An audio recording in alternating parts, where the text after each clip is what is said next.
So I'm back and I'm ready to continue the series. Today I'll be going further down the algo map and I'll be doing the next part, which is 2-pointers. Now, when I first heard the word pointer, instantly I got PTSD too. Oh my god! Okay, it's happening!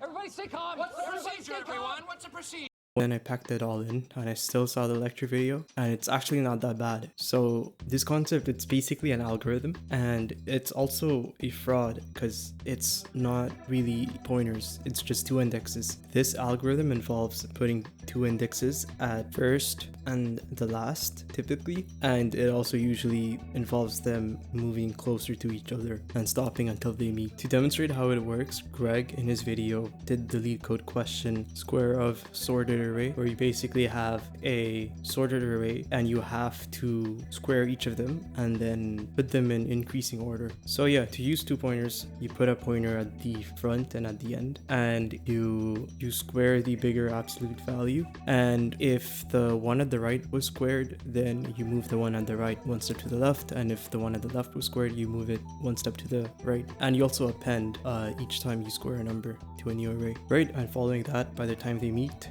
you should get array in reverse order, and now you just have to reverse the array and you get it. Nice, now it's time for my very first question on my own for 2-pointers. It's reverse string, so pretty straightforward. I put a pointer at the front and at the end, and I make a temp variable and I swap each of them, kind of similar to bubble sort, and I move each pointer one step closer to the center. But turns out in Python you don't even need a temp variable, so you can just do this. Alright, now moving on to the next one. Okay, next was is valid palindrome, and oh my god, I figured out the logic with 2-pointers, but I was stuck on how to actually pull it off. The issue is I need to skip over every non-capital letter, lowercase letter character, and to do that I wrote a bunch of if statements comparing if it falls under ASCII, and using that it did pass the first 3 test cases, but it failed the rest. Looking at the answer, turns out I guess in the constraint they also wanted numbers as well, and I lost my mind after I found out that this function exists, that you can use this to automatically find out if it's alphanumeric. Like, I can't believe it. Like,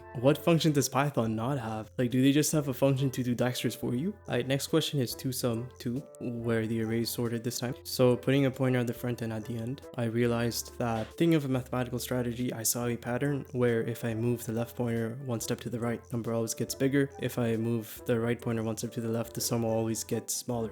Yeah, and using that idea, I basically wrote this up. I made them adjust until they gave us the number we wanted, and that passes all test cases. Okay, now moving on to the next medium question. Okay, it is 3sum, and I was stuck on this question for like around half an hour because I just couldn't think of anything faster than big O of n squared. So at that point I decided that, alright, I'll just write up a brute force and I'll see where I go from there. Okay, I remember from the last question the advantage of having a sorted array when working with 2-pointers.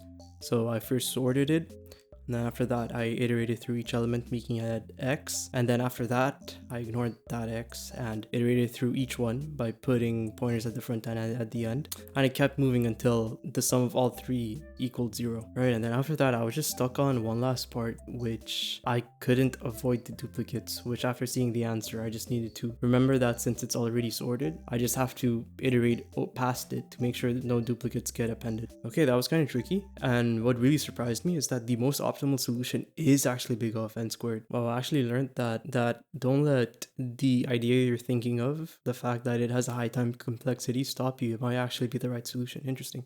Oh my god, I felt so locked in when I was trying to solve this question. Like, this popped up in my YouTube autoplay, and yeah. So this was the next question I did. You basically have to find out with walls like this, which 2 walls can contain the most amount of water. So I've been thinking about it, and the mathematical strategy I had was to put a pointer at the front and at the end, and just basically calculating and see what would give us the greater area if I move the right pointer inwards or if I move the left pointer inward. And that did pass a few test cases, but not all. And looking at the solution, it was pretty clever. So instead of checking for the greater area, you check for what's the bigger wall, what gives the bigger wall, that's it. And the reason for this is because if you look at the equation for like the area, it's height times width, and pretty much with each iteration, the width does get smaller. So you're basically decreasing one of the variables. I feel like I need more practice with geometrical questions. That's why I struggled on this one. Okay, and the next question is trapping rainwater. And when Greg starts a video by saying this. Now, this is honestly an extremely hard question, and it's a shame that companies honestly ask this question. It's a stupid question and insanely hard, but let's do it anyway. Yeah, So you know you're done for. Okay, so this question kind of gives you like a face with a bunch of cracks and crevices like this,